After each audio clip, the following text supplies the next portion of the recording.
डुमरी की दंगल में दोनों मुख्य गठबंधनों ने नारी शक्ति पर दांव खेला है। सत्ताधारी महागठबंधन की तरफ से इस सीट पर जेएमएम प्रत्याशी के तौर पर दिवंगत जगन्नाथ महतो की पत्नी बेबी देवी चुनाव लड़ेंगी। दोनों की प्रत्याशियों का आज नामांकन हो रहा है। जेएमएम से बेबी देवी चुनावी पर्चा भर रही है। उनके नामांकन में जेएमएम विधायक सुधीभाई सोनू, सरफराज अहमद, मथुरा प्रसाद महतो, माले विधायक विनोद सिंह पहुंचे हैं। डुमरी विधानसभा में 2,98,629 मतदाता है। पुरुष मतदाताओं की संख्या 1,54,452 है, जबकि महिला मतदाताओं की संख्या 1,44,174 है, जो 5 सितंबर यानी शिक्षक दिवस के दिन अपना नया प्रतिनिधि चुनेंगे। परिणाम 8 सितंबर को आएंगे।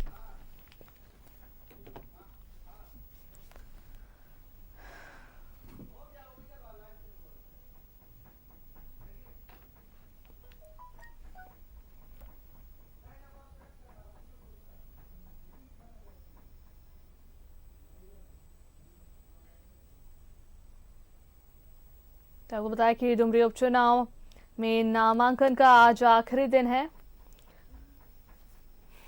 और जेएमएम से प्रत्याशी उतर रही हैं बेबी देवी और आजसू से यशोदा देवी मैदान में है।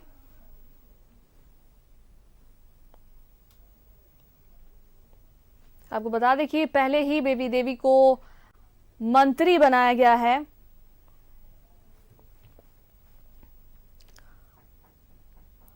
और उम्मीद जाहिर की जा रही है कि दोनों ही धड़ों के कुछ वरिष्ठ नेता नामांकन दाखिल करने की प्रक्रिया के दौरान मौजूद रहेंगे।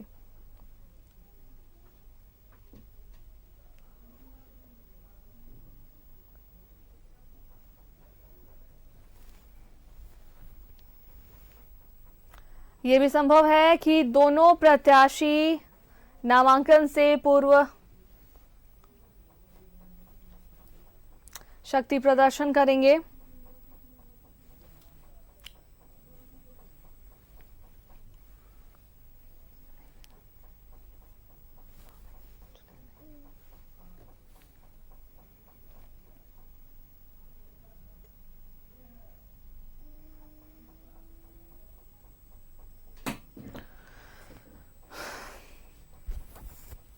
आपको बताया कि दिवंगत मंत्री जगन्नाथ महतो के निधन के बाद डुमरी सीट जो है वो खाली थी, जिसे लेकर ये उपचुनाव हो रहा है।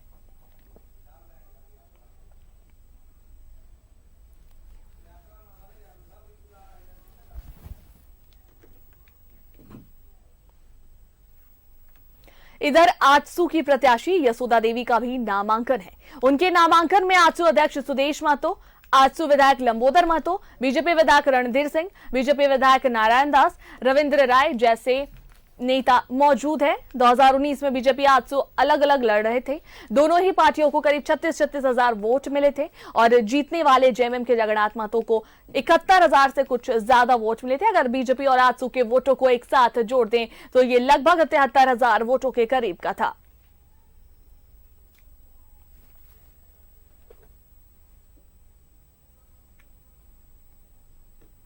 तो बताया आपको डुमरी उपचुनाव में नामांकन का आज आखिरी दिन।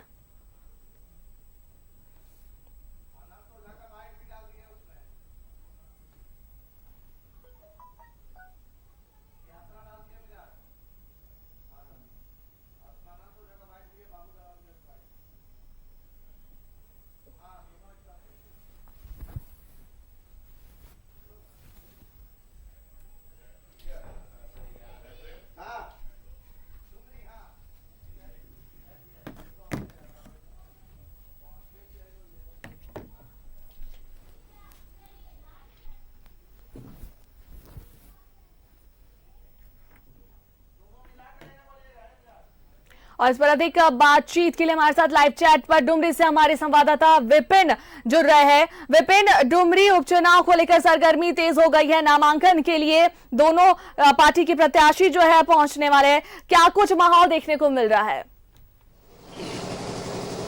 ये देखिए 5 सितंबर को डुमरी के लिए उपचुनाव की तारीख निर्धारित की गई है और 5 सितंबर को यहाँ पर मतदान कराए जाएंगे। उससे पहले आज नामांकन दाखिल करने की अंतिम तारीख है और आज ही जो 2 प्रमुख उम्मीदवार इस उपचुनाव में चुनावी मैदान में पूरी मुस्तैदी के साथ जुड़े हुए हैं, जिसके तहत बात करें तो इंडिया अलायंस की तरफ से वर्तमान जो कैबिनेट की मिनिस्टर हैं बेबी देवी, जो कि स्वर्गीय जगन्नाथ महतो की पत्नी है, और इसके अलावा जो बात करें तो आजसू की उम्मीदवार यशोदा देवी जो कि एनडीए की उम्मीदवार है। तो आप देख सकते हैं यहाँ पर कांग्रेस विधायक अनूप सिंह भी पहुंचे हैं नामांकन दाखिल कराने के लिए।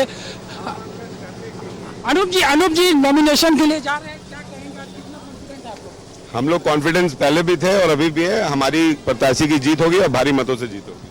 तो अनुष्का, ये थे अनूप सिंह जो अभी यहाँ पर पहुंचे हैं। ठीक इसी के बगल निर्वाचन क्षेत्र उनका भी है बेरमो, और जिस तरीके से इंडिया अलायंस का नाम बार बार यहाँ पर लिया जा रहा है, तो नामांकन की प्रक्रिया चल रही है। झारखंड मुक्ति मोर्चा की उम्मीदवार बेबी देवी और साथ ही साथ आजसू पार्टी की जो उम्मीदवार हैं यशोदा देवी, दोनों अपना नाम दाखिल करने के लिए नामांकन केंद्र में मौजूद है। और जो जानकारी मिल रही है कि कुछ देर के बाद मुख्यमंत्री भी डुमरी पहुंचेंगे और यहां पर ठीक इसी अनुमंडल कार्यालय के से कुछ दूर पर एक छोटी सी चुनावी सभा को भी मुख्यमंत्री संबोधित कर सकते हैं। आजसू की तरफ से नामांकन के बाद प्रेस ब्रीफिंग के जरिए अपनी बातों को आजसू पार्टी रखेगा। तो काफी दमदार मुकाबला इस बार देखने को मिलेगा, क्योंकि जब 2019 में इस निर्वाचन क्षेत्र के लिए आम चुनाव हुए थे विधानसभा के, उस वक्त यहाँ पर जो समीकरण था वो बिल्कुल अलग था।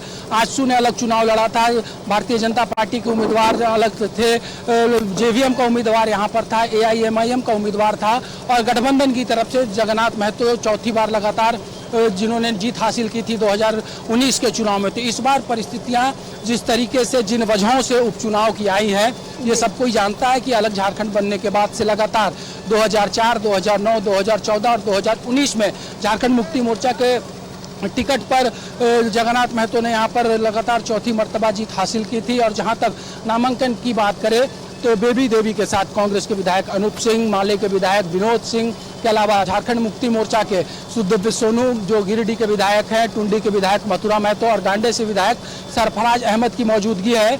वहीं जो एनडीए उम्मीदवार हैं उनके पक्ष में खुद गिरिडीह के जो सांसद हैं चंद्रप्रकाश चौधरी, सुदेश महतो की यहाँ पर मौजूदगी है। हालांकि नामांकन स्थल वो नहीं आए हैं, नामांकन के लिए उनके साथ जो गिरिडीह के पूर्व सांसद थे, जो पूर्व प्रदेश अध्यक्ष है बीजेपी के रविंद्र राय, उनकी मौजूदगी है।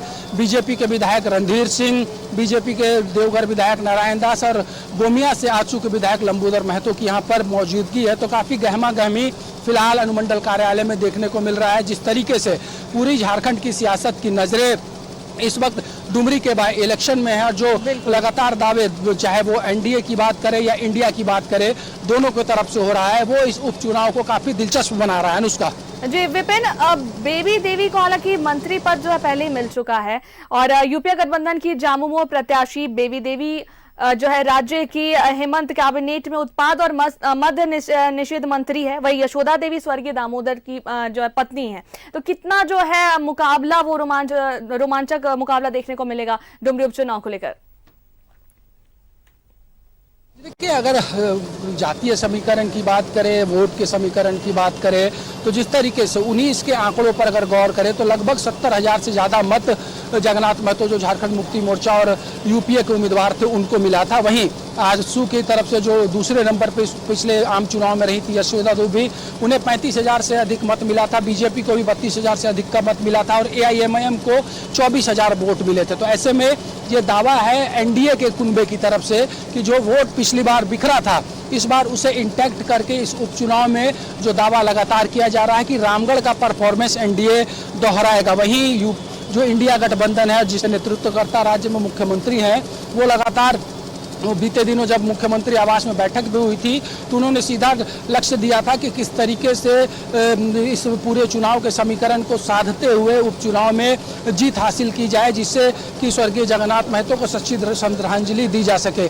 तो लगातार बड़े नेताओं के आने का सिलसिला यहाँ पर जारी है। फिलहाल राज्य समन्वय समिति के सदस्य और पूर्व विधायक योगेंद्र प्रसाद भी झारखंड मुक्ति मोर्चा के उम्मीदवार के पक्ष में नामांकन में शामिल होने पहुंचे हैं। तो काफी ठोक बजाकर अब नामांकन की जब प्रक्रिया समाप्त होगी उसके बाद शुरू होगा राजनीतिक दांव का दौर, जब ज़्यादा से ज़्यादा वोटरों को अपने पक्ष में लामबंद करने की कवायद में दोनों गठबंधन जुटेगी। और सबसे बड़ी बात कि एक बार फिर से जो जानकारी बीते दिनों मिली थी कि AIMIM का उम्मीदवार यहाँ पर चुनाव लड़ सकता है, तो ऐसे में तीसरा कौन कितना मजबूत हो पाएगा, वो किस फोल्डर को ज़्यादा नुकसान पहुंचाएगा, NDA को या इंडिया गठबंधन को, इस पर भी सबकी नज़रें होंगी। लेकिन फिलहाल क्योंकि जिस तरीके से बीते मरतबा जब हाजी हुसैन साहब जो कैबिनेट मिनिस्टर थे हेमंत सोरेन की सरकार में, उनका जब निधन हुआ था, तो उसके बाद मधुपुर के बाई इलेक्शन से पहले उनके बेटे हफीजुल हसन को भी हेमंत सोरेन ने अपने कैबिनेट में जगह देकर सबको चौंकाया था, एक मास्टर स्ट्रोक खेला था।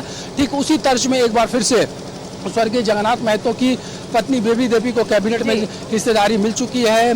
मद्य एवं निषेध मंत्रालय का जिम्मा उनके सर पर है और जिस तरीके से अब बतौर मंत्री वो अपने निर्वाचन क्षेत्र में अपनी जनता से वोट मांगने जाएंगे। और जो सबसे बड़ी बात कही जा रही है कि जो कार्य यहाँ पर जगन्नाथ महतो ने किया था, उसका हवाला झारखंड मुक्ति मोर्चा, कांग्रेस और सहयोगी घटक दल दे रहे हैं। उनका कहना है कि क्षेत्र के विकास को लेकर काफ़ी काम जगन्नाथ महतो ने किया था। और सबसे बड़ी बात कि जिस तरीके से असमय उनका निधन हुआ बीमारी की वजह से, वो भी एक चर्चा का विषय यहाँ पर जरूर है कि असमय अपने नेता को डुमरी ने खोया है।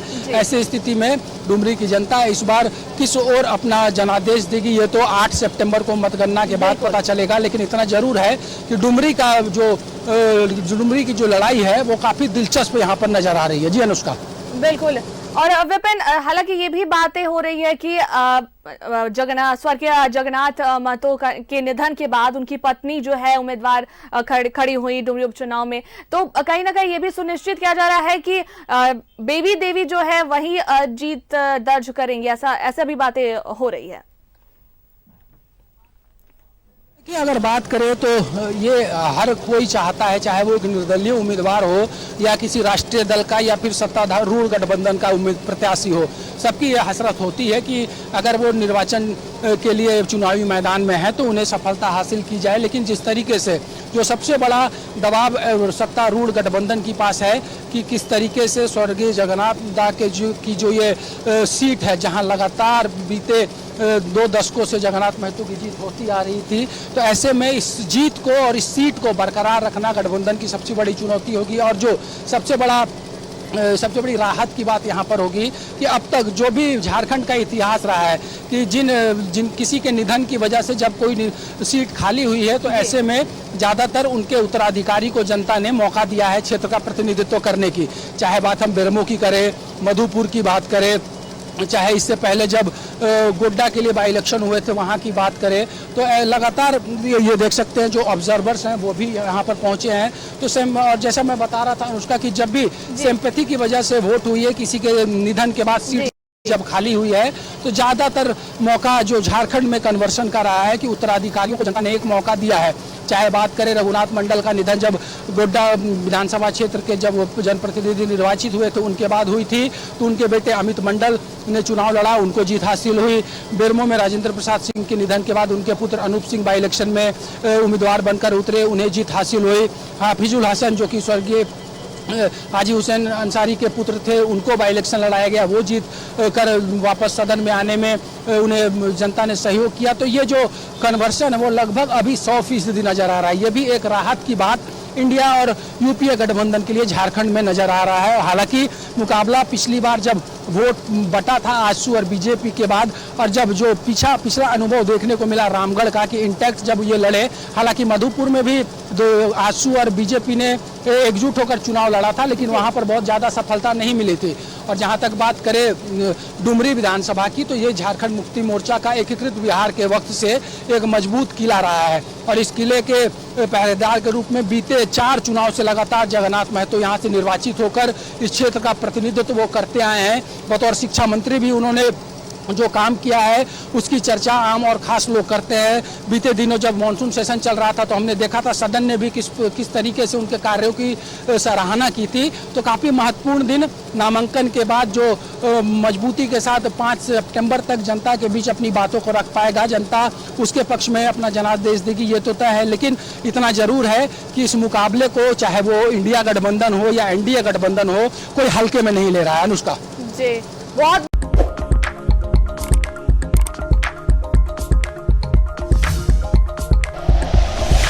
Like and share videos, subscribe करें हमारा चैनल और प्रेस करें बेल आइकॉन। न्यूज़ 11 भारत, सच है तो दिखेगा।